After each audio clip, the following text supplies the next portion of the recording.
Hello everyone. Today, we are tackling a calculus problem involving coordinate geometry and integration.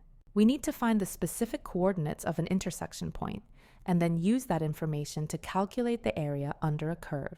We have a curve, C, with the equation y equals x times 5 minus x, and a horizontal line, L, with the equation y equals 4. We need to solve for two things. First, the coordinates of point M, then the area enclosed by the curve C, MN, and the x-axis, and is to the left of MN. Let's start with the first part. We need the coordinates of point M.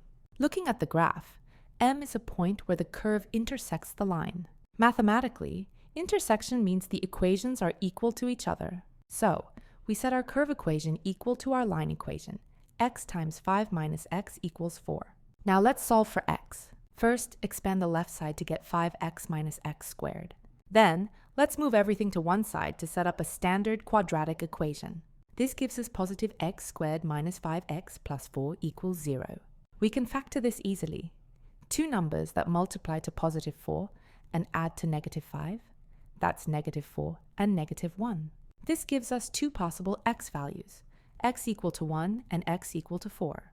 Now look closely at the graph. The curve hits the line twice, once on the left, that's x equal 1, and once further to the right. Point M is clearly the point on the right, so the x-coordinate of M is 4.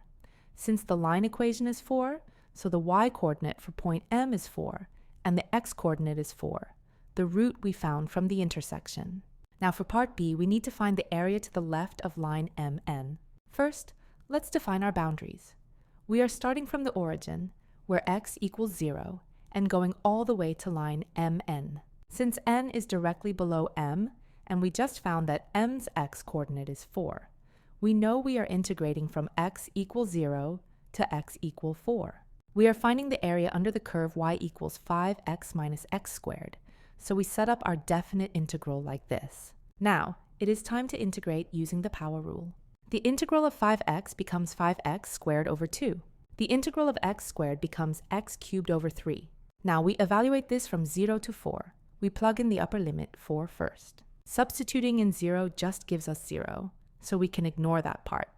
Let's do the math on the rest. 4 squared equals 16. 16 times 5 equals 80, and 80 over 2 equals 40. 4 cubed equals 64, so we have 64 over 3. So we have 40 minus 64 over 3. To subtract these, we need a common denominator of 3. 40 is the same as 120 over 3. So, 120 over 3 minus 64 over 3 leaves us with 56 over 3. So, the area enclosed by the curve C, MN, and the x-axis, and is to the left of MN, is 56 over 3. And that's it. We used algebra to find the intersection and calculus to find the area. If this video helped you, hit that like button and subscribe for more math tutorials.